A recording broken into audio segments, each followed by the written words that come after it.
لا يحب الله الجهر بالسوء من القول إلا من ظلم وكان الله سميعا عليما إن تبدوا خيرا أو تخفوه أو تعافوا عن سوء فإن الله كان عفوا قديرا. یہ بڑی امپورٹنٹ آیت ہے. جس طرح آج کل ہم لوگ اللہ تعالیٰ یہ پسند نہیں کرتا کہ کوئی شخص دوسرے کے متعلق اعلانیہ بری بات کرے الا یہ کہ اس پر ظلم ہوا ہو، اور اللہ سب کچھ سننے اور جاننے والا ہے. اور اگر تم کوئی بھلائی اعلانیہ کرو یا خفیہ کرو یا کسی کا قصور معاف کر دو تو اللہ تعالیٰ خود بھی بڑا ہی معاف کرنے والا ہے. یہ بات آگے کہ اگر کوئی ایسی بات بلا وجہ افواہیں پھیلانا، ورڈ ٹو ماؤتھ، ایک بات کو آگے بڑھا چڑھا کے دوسروں تک بغیر تحقیق کے، اور اگر کوئی برائی کی بات ہے بھی تو اس کی تشہیر کا حکم نہیں ہے. اللہ کو بالکل پسند نہیں کہ برائیوں کو، کسی کے گناہوں کو، کسی کی غلطیوں کو ڈسکس کیا جائے محفلوں میں یا ورڈ ٹو ماؤتھ آگے چلتا جائے. اور انلیس کہ اگر کسی کے اوپر واقعی ظلم ہوا ہے اور ظلم کے خلاف وہ بولنا چاہتا ہے، وہ خود دہائی دے رہا ہے کہ میرے پہ ظلم ہوا، تو وہ اور بات ہے. وہ بھی پھر کس حاکم کے پاس جائے، عدالتوں میں جائے، گلیوں چوراہوں میں کھڑے ہو کے نہیں دعائیاں دیتے نا. تو یہ اللہ تعالیٰ نے ایک بڑی حکمت کی بات اور ایک بڑے مینرز کی بات ہمیں سمجھا دی، کیونکہ گناہوں کے اوپر جو تشہیر ہوتی ہے وہ کئی اور لوگوں کو گناہوں کی ترغیب بھی دیتی ہے. تو گناہوں کو چھپا دینا چاہیے. اور جب ہم چاہتے ہیں کہ اللہ تعالیٰ ہماری مغفرت کرے اور ہمیں معاف کر دے اور ہماری غلطیوں کو درگزر کرے، تو ہمیں دوسروں کو بھی معاف کرنے کا حکم دیا گیا ہے.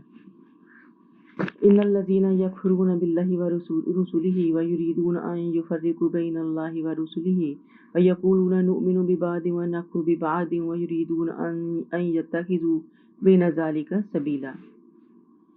وہ لوگ جو اللہ اور اس کے رسولوں کا انکار کرتے ہیں اور چاہتے ہیں کہ اللہ اور اس کے رسولوں کے درمیان تفریق کریں، اور کہتے ہیں کہ ہم فلاں رسول پر ایمان لاتے ہیں اور فلاں کا انکار کرتے ہیں، یہ چاہتے ہیں کہ کفر اور ایمان کے درمیان ایک تیسری راہ اختیار کر لیں. یہ ہم مستقل پیچھے پڑھتے آ رہے ہیں، وہی چیز ریپیٹ ہو رہی ہے یہاں پہ کہ یہ جو یہود تھے اور جو منافق تھے وہ تحریف کرتے تھے احکامات کی اور اپنی مرضی کی چیزیں لے کے آنا چاہتے تھے. تو اللہ تعالیٰ چاہتا ہے کہ یہ کوئی نیا ہی فرقہ بنانے کے چکروں میں ہے، کچھ لے لیں کچھ چھوڑ دیں اور درمیان کی ایک ماڈریٹ قسم کی چیز بن کے سامنے آ جائے. تو اللہ تعالیٰ کہتا ہے کہ ایسے ہی لوگ اصل میں پکے کافر ہیں، کیونکہ جس کے دل میں ایمان ہوگا وہ تو ایسی نہیں کرے گا نا یہ چیزیں. تو یہ پکے کافر انکار کرنے والے ہیں، اور ہم نے کافروں کے لیے رسوا کن عذاب تیار کر رکھا ہے. اور وہ لوگ جو اللہ اور اس کے رسولوں پر ایمان لاتے ہیں اور ان میں کسی میں تفریق نہیں کرتے، ایسے لوگوں کو اللہ ان کے اجر عطا فرمائے گا، اور اللہ تعالیٰ بڑا ہی بخشنے والا اور رحم کروانے والا ہے. یہ اہل کتاب یعنی نبی کے صلی اللہ تعالیٰ فرما رہا ہے کہ اہل کتاب آپ سے مطالبہ کرتے ہیں کہ آپ آسمان سے ان پر کوئی کتاب اتار لائیں. ایسے لوگوں نے تو حضرت موسیٰ سے اس سے بھی بڑی بات کا مطالبہ کیا تھا. کہنے لگے ہمیں اللہ کو ہمارے سامنے ظاہر کرو. ان کی اس سرکشی کی وجہ سے ان کو بجلی نے آ لیا، پھر انہوں نے واضح دلائل آ جانے کے بعد بچڑے کو اپنا معبود بنا لیا. پھر ہم نے یہ قصور بھی معاف کر دیا اور ہم نے موسیٰ کو صریح غلبہ عطا فرمایا. انہیں یہود کی باتیں بار بار اللہ تعالیٰ ہمیں دوبارہ اور ہمیں پکا کرا کہ ہمیں ایسا نہیں کرنا. ورفعنا فوقهم الطور بميثاقهم وقلنا لهم ادخلوا الباب سجدا وقلنا لهم تعودوا في السبت واخذنا منهم ميثاقا غليظا.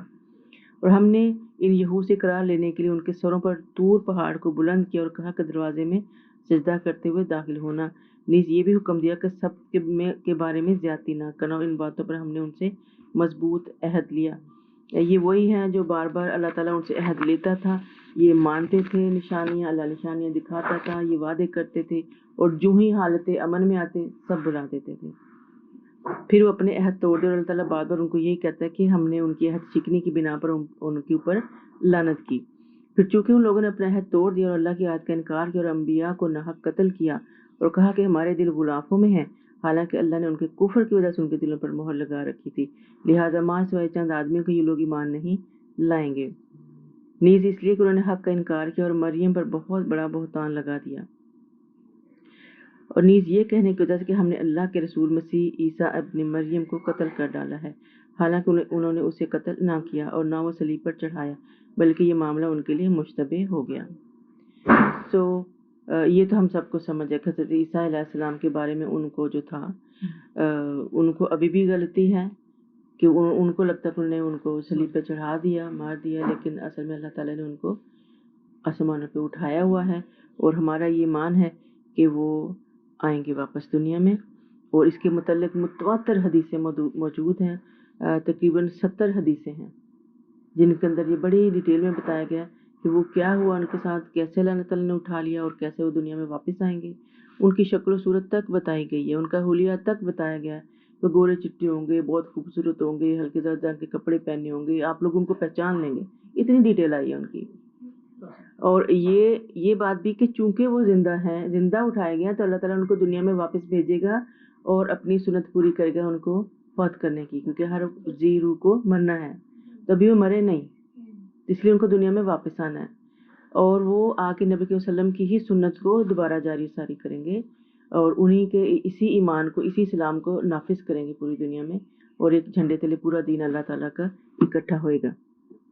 اس لیے جو ہے ہمارا یہی ایمان ہے، اور ان لوگوں کی جو باتیں ہیں ان کو ہم نہیں مانتے، اور ان کو خود ہی نہیں سمجھ وہ کیا کرتے پھریں گے، لیکن ہمارا عقیدہ یہی ہے۔ اور اللہ تعالیٰ خود بھی فرماتا ہے کہ بلا شبہ جن لوگوں نے اس معاملے میں اختلاف کیا وہ خود بھی شک میں مبتلا ہیں، یعنی خود بھی انہیں کچھ نہیں پتا کہ کیا ہوا اصل میں، انہیں حقیقت کا کچھ علم نہیں، محض ظن کے پیچھے ہیں، وہ یقیناً وہ انہیں قتل نہیں کر سکے تھے۔ تو ہمارا ایمان یہی ہے کہ وہ قتل نہیں ہوئے تھے، بل رفعہ اللہ الیہ، بلکہ اللہ نے انہیں اپنی طرف اٹھا لیا، وکان اللہ عزیزا حکیما، اور اللہ زور آور اور حکمت والا ہے۔ وَإِن مِّنْ أَهْلِ الْكِتَابِ إِلَّا لِيُؤْمِنَنَّ بِهِ قَبْلَ مَوْتِهِ وَيَوْمِ الْقِيَامَةِ يَكُونُ عَلَيْهِمْ شَهِيدًا، اور تمام اہل کتاب ابن مریم کی موت سے پہلے ضرور اس پر ایمان لائیں گے اور قیامت کے دن ان کے خلاف گواہی دیں گے۔ یعنی حضرت ابو ہریرہ کہتے ہیں کہ آپ نبی صلی اللہ علیہ وسلم نے فرمایا کہ اس وقت تمہارا کیا حال ہوگا جب عیسیٰ نازل ہوں گے اور تمہارا امام تم سے ہی ہوگا، یعنی وہ شریعت محمدی کی اتباع کریں گے، وہ اپنا دین لے کے نہیں آئیں گے، اسی شریعت کو لے کے کنٹینیو کریں گے، کیونکہ دین یہی ہے قیامت تک۔ اور حضرت ابو ہریرہ فرماتے ہیں کہ اس ذات کی قسم آپ نبی نے فرمایا کہ اس ذات کی قسم جس کے قبضے میں میری جان ہے، ان قریب تم میں ابن مریم عادل حکمران کی حیثیت سے نازل ہوں گے، وہ صلیب کو توڑ ڈالیں گے، خنزیر مار ڈالیں گے اور جزیہ اٹھائیں گے۔ اس زمانے میں مال کی اتنی کثرت ہوگی کہ کوئی اسے قبول کرنے والا نہیں ہوگا، اور ایک سجدہ ان کے قریب دنیا ما فیہا سے بہتر ہوگا، اگر چاہو تو پڑھ لو۔ وَإِن مِّنْ أَهْلِ الْكِتَابِ إِلَّا لِيُؤْمِنَنَّ بِهِ قَبْلَ مَوْتِهِ، یہ اسی آیت کی تفسیر ہے۔ یہودیوں کے اسی ظلم کی وجہ سے بہت سے لوگوں کو اللہ کی راہ سے روکنے کی وجہ سے ہم نے ان پر کئی پاک چیزیں حرام کر دیں جو پہلے ان کے لیے حلال تھیں، اور اس لیے کہ وہ سود کھاتے تھے حالانکہ انہیں ان سے منع کیا گیا تھا۔ نیز لوگوں کے مال ناجائز طریقوں سے کھاتے اور ایسے کافروں کے لیے ہم نے المناک عذاب تیار کر رکھا ہے، لیکن ان میں سے جو علم میں پختہ اور ایماندار ہیں اس پر وہی ایمان لاتے ہیں جو آپ کی طرف نازل کی گئی، تو اس وحی پر بھی ایمان لاتے ہیں جو آپ کی طرف نازل کی گئی ہے، اور اس پر بھی جو آپ سے پہلے نازل کی گئی، اور وہ صلاۃ قائم کرتے ہیں۔ یعنی ان کے زمانے میں بھی جو سچے علم والے تھے وہ یہی کچھ کرتے تھے، اور آج بھی جو صحیح مومن ہیں ان کے اندر یہ 3 خوبیاں لازمی ہونی چاہیے۔ ایک کہ کتابوں پر ایمان جو آ چکی ہمارے ہاتھ میں اور اس سے پہلے والوں پر بھی، اور نماز قائم کرتے ہیں اور زکوٰۃ دیتے ہیں، یہ بہت ہی بیسک اسلام ہے، اور پھر اس کے بعد کہ اللہ اور آخرت پر ایمان لانا بھی ہمارے ایمان کا حصہ ہے۔ اولئک سنؤتیہم اجر عظیما، اور ایسے لوگوں کو ہم بڑا ہی اجر عطا کریں گے۔ اے محمد، ہم نے آپ کی طرف اسی طرح وحی کی ہے جیسے نوح اور اس کے بعد آنے والے انبیاء کی طرف کی تھی۔ نیز ہم نے ابراہیم، اسماعیل، اسحاق، یعقوب اور اس کی اولاد، اور عیسیٰ، ایوب، یونس، ہارون اور سلیمان کی طرف وحی کی، اور ہم نے داؤد کو زبور عطا کی تھی۔ کچھ رسول تو ایسے ہیں جن کا حال اس سے پہلے بھی ہم آپ کو بتلا چکے ہیں، اور کچھ ایسے ہیں جن کا حال آپ سے بیان نہیں کیا، اور اللہ تعالیٰ نے موسیٰ سے بول کر کلام کیا۔ یہ سب رسول لوگوں کو خوشخبریاں سنانے والے اور ڈرانے والے تھے، تاکہ ان رسولوں کے آنے کے بعد لوگوں کے لیے اللہ پر کوئی حجت باقی نہ رہے، اور اللہ بڑا ہی زبردست اور حکمت والا ہے۔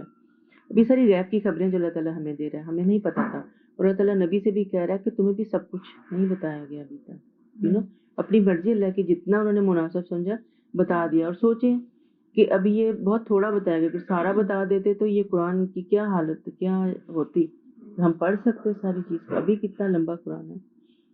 اس کے بعد اور بتایا گیا کہ خاص طور پہ کہا کہ کلم اللہ موسیٰ کہ اللہ تعالیٰ نے موسیٰ سے، یعنی اتنے نبیوں میں ایک خاص امتیاز تھا موسیٰ علیہ السلام کا کہ اللہ تعالیٰ نے ان سے ڈائریکٹ کلام کیا تھا.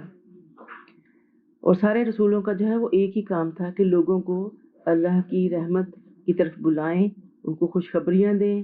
اگر آپ نیک عمل کرو گے اللہ کی محبت، اللہ کا قرب ملے گا، جنت ملے گی. اور اگر آپ لوگ نہیں کرو گے، ایمان نہیں لاؤ گے، شرک سے باز نہیں آؤ گے، تو اللہ تعالیٰ کی کہا کہ ان کو ڈرا دو کہ اس کا انجام کیا ہوگا. منذرین و مبشرین، یہی رسولوں کا کام تھا.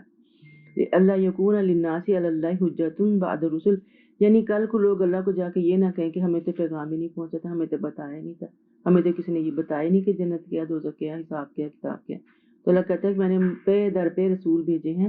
مقصد ان کا یہی تھا کہ آپ لوگوں کے بتایا جائے کہ آپ کے ساتھ کیا ہو سکتا ہے، کیا ہونے والا ہے، سو اپنی تیاری کر لیں.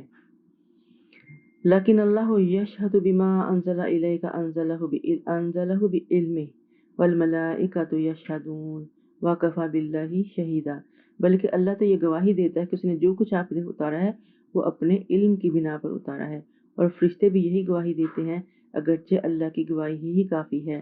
یعنی اللہ کی گواہی کے بعد کسی اور کی ضرورت نہیں رہ جاتی، لیکن پھر بھی گواہی فرشتے بھی دیتے ہیں اس بات کی گواہی کہ جو چیزیں اللہ تعالیٰ نے آپ کے دے دی ہیں علم میں سے وہی ٹھیک ہیں.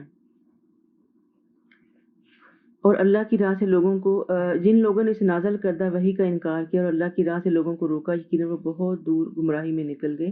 بلا شبہ جو لوگ کافر ہوئے ظلم کرتے رہے، اللہ انہیں ہرگز نہ بخشے گا اور نہ ہی انہیں جہنم کی راہ کے سوا کوئی دوسرا راہ دکھائے گا جس میں وہ ہمیشہ رہیں گے، اور یہ بات اللہ کے لیے بہت ہی آسان ہے. یعنی یہ جھٹلانے والوں کا انجام ہے. یا ایھا الناس قد جاءکم الرسول بالحق من ربکم فآمنوا خیرا لکم وإن تکفروا فإن للہ ما فی السماوات والارض وکان اللہ علیما حکیما. اے لوگو، تمہارے پاس تمہارے رب کی طرف سے رسول دین حق لے کر آ چکا ہے، لہٰذا تمہارے لیے یہی بہتر ہے کہ تم ایمان لے آؤ، اور اگر کفر کرو گے تو یاد رکھو جو کچھ آسمان اور زمین میں ہے سب اللہ ہی کا ہے، اور اللہ تعالیٰ سب کچھ جاننے والا اور حکمت والا ہے. یا اہل الکتاب لا تغلوا فی دینکم ولا تقولوا علی اللہ الا الحق انما المسیح عیسی ابن مریم رسول اللہ کلماتہ القاها الی مریم وروح منہ فآمنوا باللہ ورسلہ ولا تقولوا ثلاثہ انتہوا خیرا لکم انما اللہ الہ واحد سبحانہ ان یکون لہ ولد لہ ما فی السماوات وما فی الارض وکفی باللہ وکیلا. اے اہل کتاب، اپنے دین میں غلو نہ کرو. غلو یعنی افراط یا تفریط، یعنی اس کو کاٹ چھانٹ نہ کرو اور اس میں اضافہ بھی نہ کرو. جو حقیقت ہے اس کو وہی رہنے دو، اور اللہ کی نسبت وہی بات کہو جو حق ہو. مسیح عیسیٰ ابن مریم صرف اللہ کے رسول اور اس کا کلمہ تھے جسے اللہ نے مریم کی طرف بھیجا، اور اس کی طرف سے ایک روح تھے. سو تم اللہ اور رسولوں پر ایمان لاؤ اور نہ کہو خدا تین ہے. اس بات سے باز آ جاؤ، یہی تمہارے لیے بہتر ہے. صرف اللہ اکیلا ہی الہ ہے، وہ اس بات سے پاک ہے کہ اس کی کوئی اولاد ہو، اور جو کچھ آسمان اور زمین میں ہے سب اسی کا ہے. اللہ اکیلا ہی کائنات کا نظام چلانے کے لیے کافی ہے. یہ ان کے کلیئر عقیدہ جو تھا ان کو کلیئر کیا جا، ان کا جو عقیدہ الہ ہے جس کو ان لوگوں نے غلط ملت کر دیا تھا، اور انہوں نے کہا تھا کہ یہودیوں نے عیسیٰ کو نبی نہ مانا بلکہ ولد الزنا قرار دیا، نعوذ باللہ، تو نصارہ نے انہیں اللہ کا بیٹا بنا لیا. تو اللہ تعالیٰ کہتا ہے کہ ایسی باتیں نہ کرو جن کا حقیقت میں کوئی وجود ہی نہیں ہے. حضرت عمر کہتے ہیں کہ میں نے آپ نبی کریم صلی اللہ علیہ وسلم کو برسر منبر یہ فرماتے سنا. منبر پہ وہ کھڑے تھے تو انہوں نے کہا کہ میری تعریف میں ایسا مبالغہ نہ کرو جیسا کہ نصارہ نے عیسیٰ ابن مریم کے بارے میں کیا، بلکہ یوں کہو کہ میں اللہ کا بندہ اور اس کا رسول ہوں. اور یہی بات آج کل ہمیں نعتوں میں بھی ملتی ہے. بعض اوقات ہم نبی کی تعریف میں نعت میں غلو کی حد تک ان کو اتنا اوپر لے جاتے ہیں کہ وہ جیسے کہ وہ اللہ کے برابر لا کھڑا کرتے ہیں. یہ غلط بات ہے. اس لیے بہت سی نعتیں ہم لوگ نہیں پڑھتے. نعت کلام آپ کو سن کے آپ کو بڑا مزہ آتا ہے، ہم جھومتے بھی ہیں سارے، لیکن کبھی غور کرا کریں کہ ہم کیا کر رہے ہیں اور سن کے رہے ہیں، کہ کہیں ہم غلو میں نہ چلے جائیں اور ہم گناہ کے مرتکب نہ ہو جائیں. ہمارے نبی نے کہا میں بس اللہ کا بندہ ہوں اور اس کا رسول ہوں، مجھے وہی رہنے دو. تو اسی حد تک وہ کرو. اور جب اتنا کچھ اللہ کا بندہ رسول ہونے کے باوجود اللہ تعالیٰ کہہ رہا ہے کہ تم وہ کرو جو رسول کہہ رہا ہے، تو اس سے بڑی شان ان کی کیا ہوگی. کہ اللہ ان کو کہہ رہا ہے کہ وہی کرو، کیونکہ رسول وہی کہتا ہے جو میں کہتا ہوں، تو اس سے زیادہ کرنے کی ضرورت نہیں ہے. لیکن کیونکہ ہمارا آج بھی یہ حال ہے کہ ہم غلو میں ان سے بھی بڑھ جاتے ہیں. پھر لوگوں نے غلو میں حضرت جو ہے وہ لوگ تو چلو جو تھے سو تھے، آج بھی ہمارا یہی حال ہے کہ حضرت علی کو کیا سے کیا بنا دیا وہ لوگوں نے، حقیقت ہی بدل دیتے ہیں ساری. پھر آ گیا کہ مسیح اس بات میں آر نہیں سمجھتا کہ وہ اللہ کا بندہ ہو کر رہے، اور نہ ہی مقرب فرشتے آر سمجھتے ہیں. جو شخص اس کی بندگی میں آر سمجھے وہ تکبر کرے تو اللہ ان سب کو عنقریب اپنے ہاں اکٹھا کرے. یعنی جو عیسیٰ تھے ان خود وہ اپنے آپ کو اللہ کا بندہ ہی کہتے تھے. یہ بعد کے لوگ ہیں جنہوں نے ان کو کیا سے کیا بنا دیا، وہ اللہ کا بندہ ہی تھے. اور ہم آپ دیکھیں گے حضرت سورہ مریم میں بھی ہم نے پڑھا بھی تھا کہ انہوں نے جب گہوارے میں بولے تھے انہوں نے خود اقرار کیا تھا کہ میں عبد اللہ ہوں، اللہ کا بندہ ہوں. بعد کے لوگ ان کو بنا لیتے ہیں. اور پھر جو لوگ ایمان لائے نیک عمل کرتے ہیں انہیں ان کے پورے پورے اجر دے گا اور اپنے فضل سے زیادہ بھی دے گا. مگر جن لوگوں نے اللہ کی بندگی کو آر سمجھ اور اکڑے رہے تو انہیں المناک عذاب دے گا. یعنی کھلی نشانیاں آنے کے باوجود اگر ہم اپنی بات پہ قائم رہیں گے تو پھر عذاب کی تیاری رکھنی چاہیے. اور اپنے لیے اللہ کے ساتھ کسی کو بھی حامی و ناصر نہ پائیں گے. لوگوں تمہارے پاس رب کی طرف سے واضح دلیل آ چکی ہے اور ہم نے تمہاری طرف صاف راہ دکھلانے والا نور قرآن کریم نازل فرمایا ہے.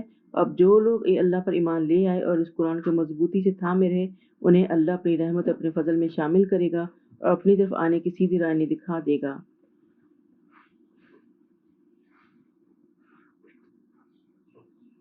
لوگ آپ سے کلالہ کے متعلق فتویٰ پوچھتے ہیں. آپ کہیے اللہ یہ فتویٰ دیتا ہے کہ اگر کوئی شخص لاولد مر جائے، یعنی کلالہ وہی ہوتا ہے جس کا اولاد نہیں ہوتی، اور اس کی ایک بہن ہو تو اسے ترکہ کا نصف ملے گا. اور اگر کلالہ عورت ہو تو اس کا بھائی اس کا وارث ہوگا. اور اگر بہنیں دو ہوں تو ان کا ترکہ کا 2/3 ملے گا. اور اگر کئی بہن بھائی ہوں یعنی مرد اور عورتیں ملے جلے ہوں تو مرد کو 2 عورتوں کے برابر حصہ ملے گا. اللہ تمہارے لیے وضاحت اس لیے کرتا ہے کہ تم بھٹکتے نہ پھرو، اور اللہ ہر چیز کو جاننے والا ہے. دیکھیں یہ سورۃ النساء ہے، کہاں سے شروع ہوئی، کتنا کچھ درمیان میں ہم نے پڑھا اور پھر اسی مضمون پہ اللہ تعالیٰ چلے گئے ہیں. اور ایک ریمائنڈر ہے کہ جو کی ہے اس صورت کی وہ نہیں بھولنی، اور وہ ہے آپ کی وراثت کی تقسیم. اور کلالہ ایک ایسی چیز ہے جس کے اندر پھڈے ہو سکتے ہیں بہت سارے. اگر مرنے والا کی اولاد ہی نہیں، آگے فیملی نہیں، اور فار ایگزامپل خود بہت مالدار ہے اور ابھی اس کی شادی بھی نہیں ہوئی، وہ لڑکی بھی ہو سکتی ہے، وہ مرد بھی ہو سکتا ہے. ذاتی ویلتھ تو کسی کی بھی ہو سکتی ہے نا، تو وہ فوت بھی کسی وقت بھی ہو سکتا ہے. تو پھر ابھی تک تو کلیئر تو یہ لگتا ہے نا کہ والدین فوت ہو کے ان کی اولادوں کو یہ جائے گا، والدہ کو یہ جائے گا. اب یہ ایک ایسی صورت ہے کہ ابھی اس کی اولاد ہی نہیں ہے، ہو سکتا ہے شادی شدہ ہو سکتا نہ ہو، لیکن اس کی ذاتی ویلتھ ہو تو اس کو کیسے بانٹنا. تو وہ کہا گیا کہ ہاں جو اس کی اگر ایک جو بہن کو بھی جائے گا، اور اگر یعنی ایسے ہی ہے جیسے کوئی نارمل فوت ہوتا ہے تو اولاد نہیں تو اس کے بہن بھائیوں کی طرف ہو، اس کے اولاد کی طرح کاؤنٹ کیے جائیں گے. نہیں ملے گا، ہاں وہ تو ہے، لیکن جو اس کا ورثہ، شوہر کا تو اپنا حق اور اپنا مقام ہے ہی نا، لیکن جو اس کے بہن بھائی ہیں وہ جو لیکن سوتیلے ہیں تو وہ نہیں ملے گا. کلالہ کے حقیقی بہن بھائیوں کو ملے گا، سوتیلے محروم رہیں گے. اور ان کے دوسرا اصول یہ ہے کہ کلالہ کے بہن بھائیوں میں میراث اولاد کی طرح تقسیم ہوگی. یعنی صرف اگر ایک بہن ہو تو آدھا حصہ ملے گا، 2 یا 3 ہو تو ان میں 2/3 تقسیم ہوگا. اگر ایک ہی بھائی ہو تو تمام ترکہ کا وارث ہوگا. اگر بہن بھائی ملے جلے ہوں تو مرد کے 2 حصے، عورت کو 1 حصہ ملے گا. یعنی اولاد کی بجائے اس کے جو بہن بھائی ہیں وہ اس کے اولاد کی طرح اس کی ڈویژن ان کے اندر آئے گی. یہ اللہ تعالیٰ نے یہ اتنی امپورٹنٹ ہے اللہ تعالیٰ کے نزدیک یہ چیز، یہ ریمائنڈر یا ریویژن کہ اللہ تعالیٰ نے پھر سارا گھما کے اینڈ پہ اس صورت کو وہیں پہ لا کے کر دیا ہے. تو یہ ہمارا سورۃ النساء الحمدللہ ختم ہو